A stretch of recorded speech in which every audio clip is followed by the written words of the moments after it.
So far we've been talking about, 1, 2, 3, 4, 1, 2, 3, 4, right?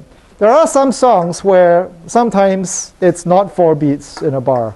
There are, of course, whole pieces of music, it's like 3 beats in a bar or 5 beats in a bar. Waltzes, for instance.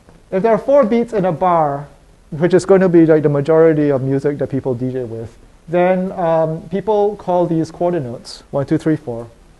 So it becomes like a fraction, like 1 over 4, one quarter. But there are 4 beats of them, so they write 4, 4. And that's what 4, 4 time means. Also known as common time because it is really, really common. The 4 at the bottom means that you have quarter notes, and then you have 4 of them in a single bar. You might find songs in 5, 4 time, or a waltz will be in 3, 4 time. This is not the only time signature that you might actually come across regularly in music.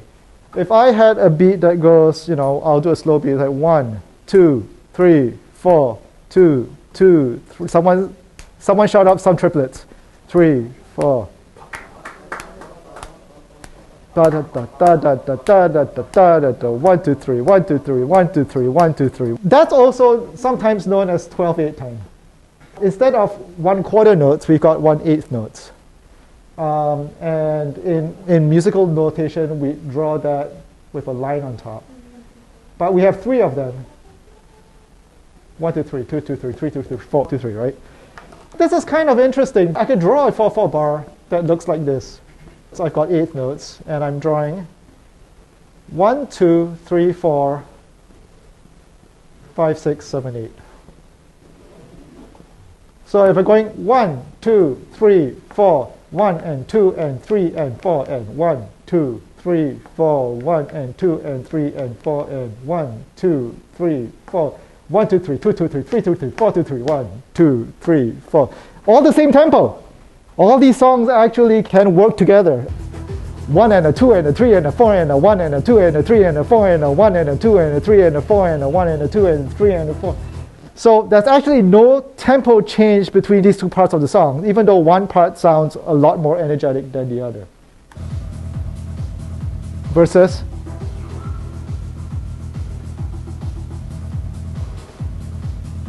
same tempo, but a different feel. So sometimes this is called triplet feel.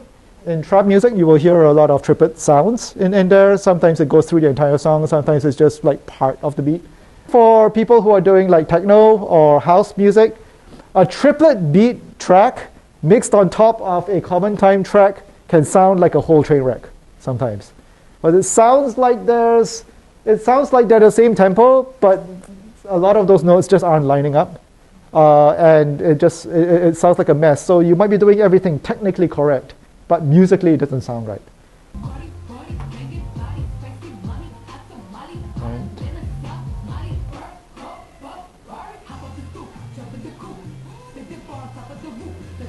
She was singing triplets. I'm going to start that verse again. Tell me when we actually hit the triplet part. 2, 3, 4, 2, 2. And 1, and 2, and 3, and 4.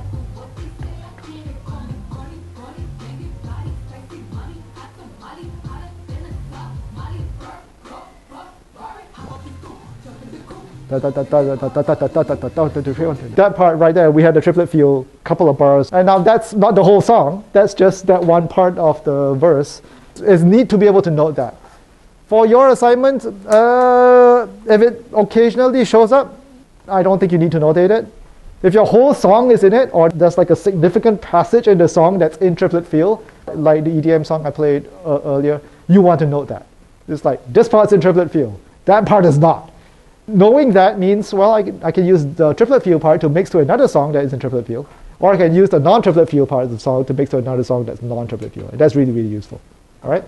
I will put the discussion thing up. If you actually draw out your diagram, I would love it if you just like take a photo of it and upload that to the Canvas discussion. I'd love to be able to see different people's diagrams. This obviously is an exercise where we're looking at full bars of music. Today what we're actually going to do, and this is an important piece of homework, that by this time tomorrow, you need to have installed one of the 3 pieces of DJ software that I'm showing you. And you need to have given them a try. Hopefully you've given all three of them a try because they're all free downloads. And you've picked one that you like, where the user interface kind of makes sense to you. Because pretty much all DJ software out there in the world right now can do everything you need to effectively DJ, but they all do it with a slightly different user interface. And sometimes it makes more sense, sometimes it makes less sense, and you need to be able to pick one or the other. Tomorrow I'm going to be issuing hardware. I'm going to be giving you various controllers. These are the USB devices that you're going to plug into your computer. And some pieces of software work with some pieces of hardware. So I can't issue you the appropriate piece of hardware unless I know what software you're working with. Of course, you can always switch. Some of you probably already have a favorite piece of DJ software and you don't really want to switch. That's fine. We're going to try to make sure that you're matched up with hardware that works with that piece of software. So I want you to actually have a shot of picking one that works well with you. How many people are wondering, like, what the heck is that? This is the percussion clef. That's for like the untuned percussion sounds, you know. And that's my background. I'm actually a percussionist. So this is what percussion notation looks like right now. I think it's good to be able to sort of see the same thing in different sort of presentations, so that, and we're going to hear a beat that basically sounds like this as well. All right? This is the bass drum. Boom, boom, boom, boom on every beat. And anyone know the name of that rhythm? 4 on the floor, right? You know, because the drum is literally on the floor, and you got 1, 2, 3, 4 of it. This is kind of the military beat that forms the basis of disco, of house, of a lot of techno, but not all techno. Techno actually has a wider umbrella than that. A lot of EDM as well. So 1, 2, 3, 4. Over here we have a snare drum, but it could be also a hand clap. I've heard woodblocks, I've heard cowbells, I've heard some sort of higher frequency drum sound being played on the 2 and the 4. Someone give me like a 4 on the floor beat. Boom, boom, boom, boom. Say boom. Boom. Okay?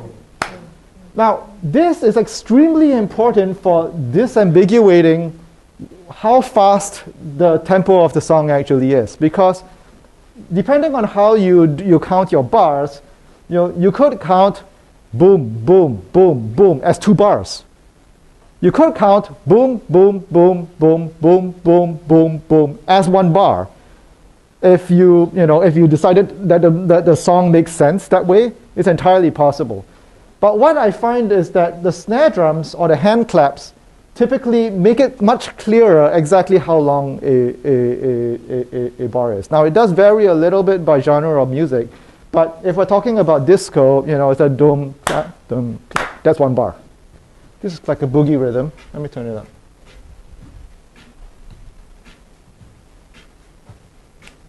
So we got a snare drum every 2 and a 4.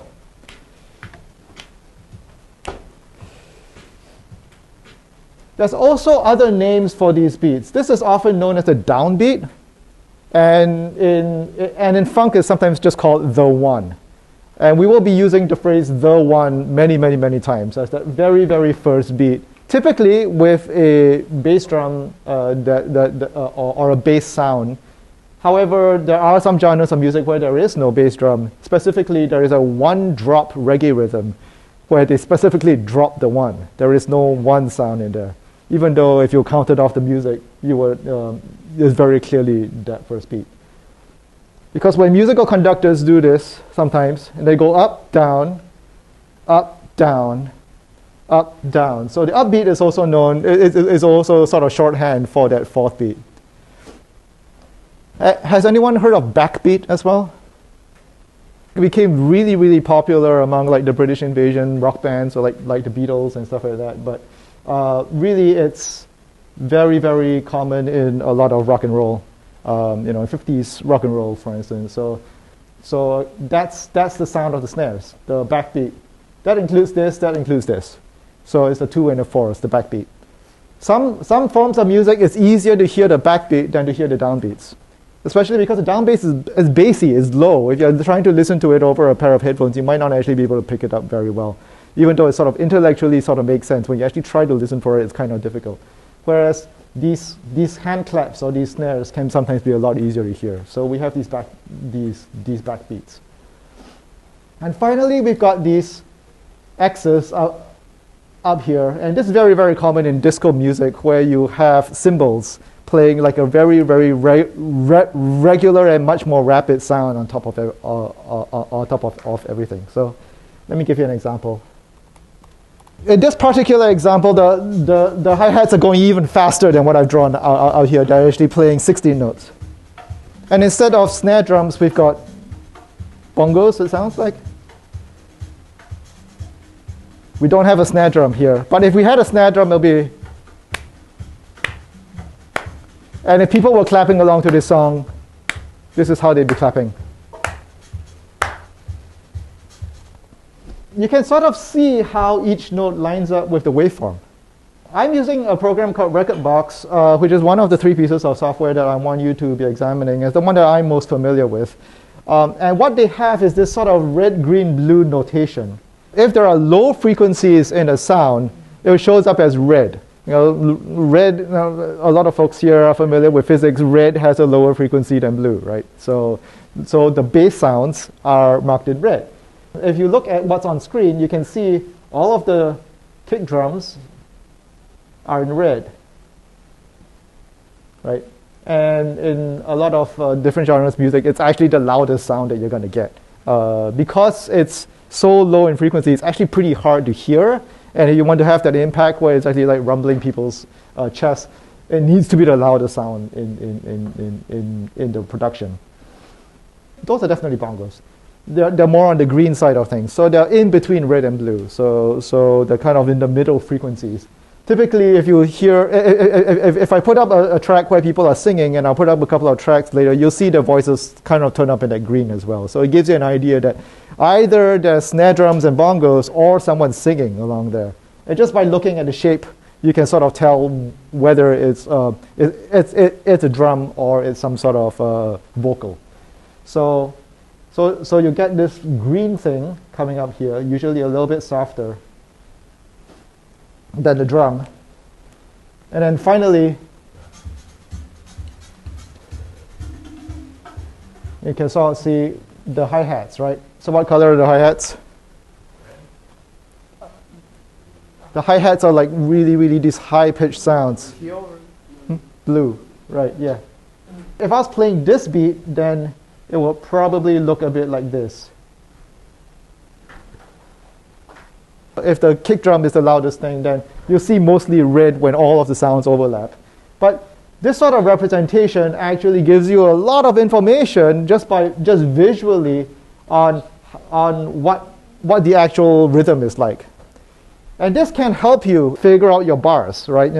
If you're playing something like trap music, for instance, sometimes there's really, really fast hi-hats on top of the beat, but the snares or the hand claps, they're going really, really, really slow.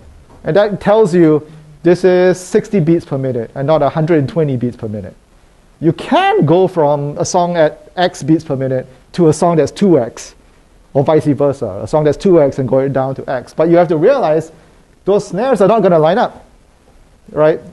Because if I take this thing and I divide it by half, those snares are going to be in between, and they're not going to line up with the snares of the original song. So if you're trying to match those tempos, you got to know what that should sound like. You might want to rely on the kick drums instead. If you're having trouble listening to the beats and the bars in your song, try listening for these snares. Try listening for these hand claps. All right, maybe that will make things make a lot more sense instead of just trying to rely on the kick drums. I talked a little bit about triplets, right? So instead of like 1 and 2 and 3 and 4, and it's like 1 and a 2 and a 3 and a 4 and a 1 and a 2 and a 3 and a 4 and a. So if you saw that in a waveform, you'd get 2 things in between, right? So this is 1 and a 2 and a 3 and a 4 and a 1 and a 2 and a 3 and a 4 and a. Sometimes